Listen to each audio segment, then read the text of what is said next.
Hi guys, Alan here on the $50 Film School video log. Just saw Rush.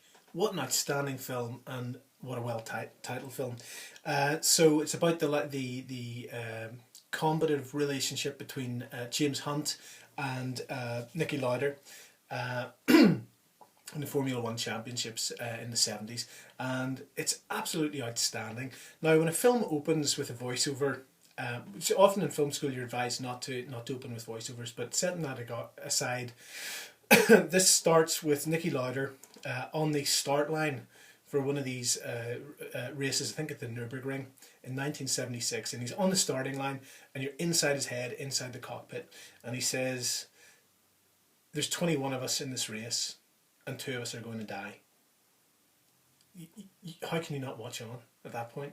You're hooked. So remember we might have talked about in the $50 Film School, the importance of a really strong hook, an absolutely compelling, first couple of pages that just don't allow the reader to disregard your screenplay, and they force you to keep reading on.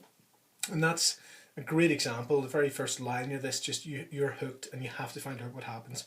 So, from that point, we just see that Niki Lauda, who's famous at that point for not being a very handsome man, would be a kind way of putting it, not a very well liked man, and he's looking across at the absolutely beautiful Adonis James Hunt, who's surrounded by these gorgeous women, and they're shaking their booty, and it's very, very clear that there's this kind of incredible, not just a professional competition between them, but that they are each other's arch nemesis, and they're just about to go into a life and death chariot race.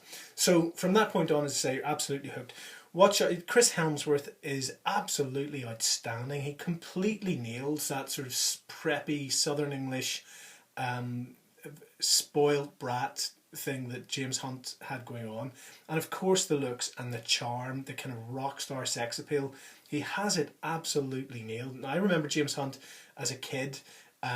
He was the David Beckham of the day, and there's a little girl in my primary school class who absolutely adored him and had posters of him all over the walls and everything like that. So he really was the rock star god of the day.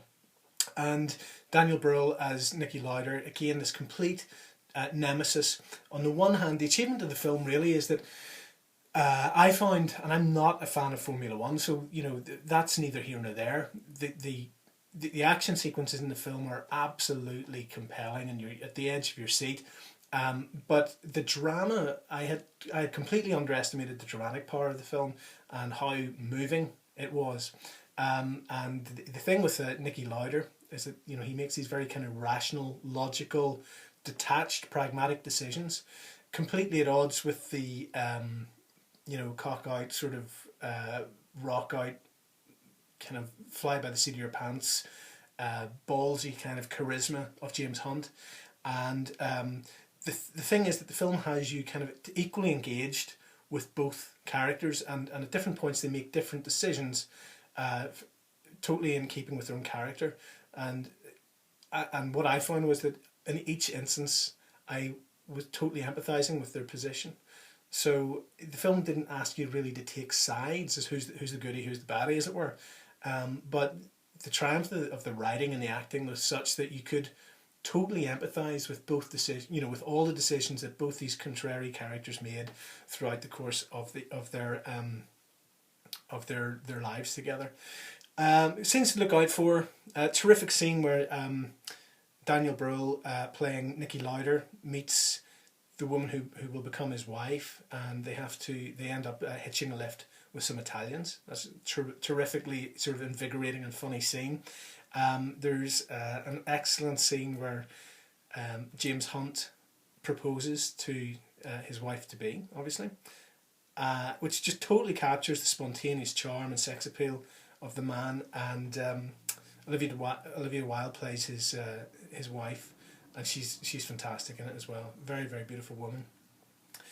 The driving sequences are utterly compelling and totally terrifying. Actually they reminded me of Saving Private Ryan, that kind of sense of apprehension and dread before the race, and the complete sensory deprivation of actually what being in those conditions and that travelling at that speed was like. Really did remind me of Saving Private Ryan.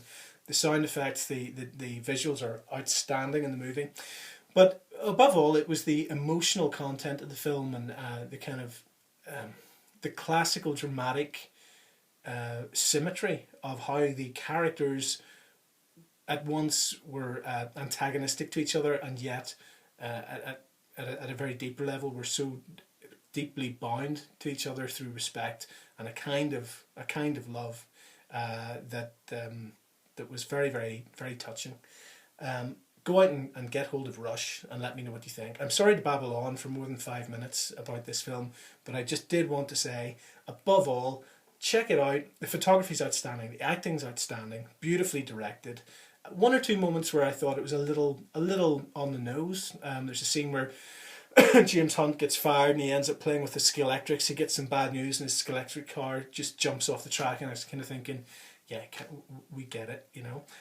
But, you know, one or two little things like that. The rest, the actual import of the film is absolutely terrific. And again, it's a great indicator of opening a film in such a way that you're just never going to let go of your audience from there on in. Okay, thanks so much for watching. Speak soon. Please comment, subscribe, thumbs up, and share.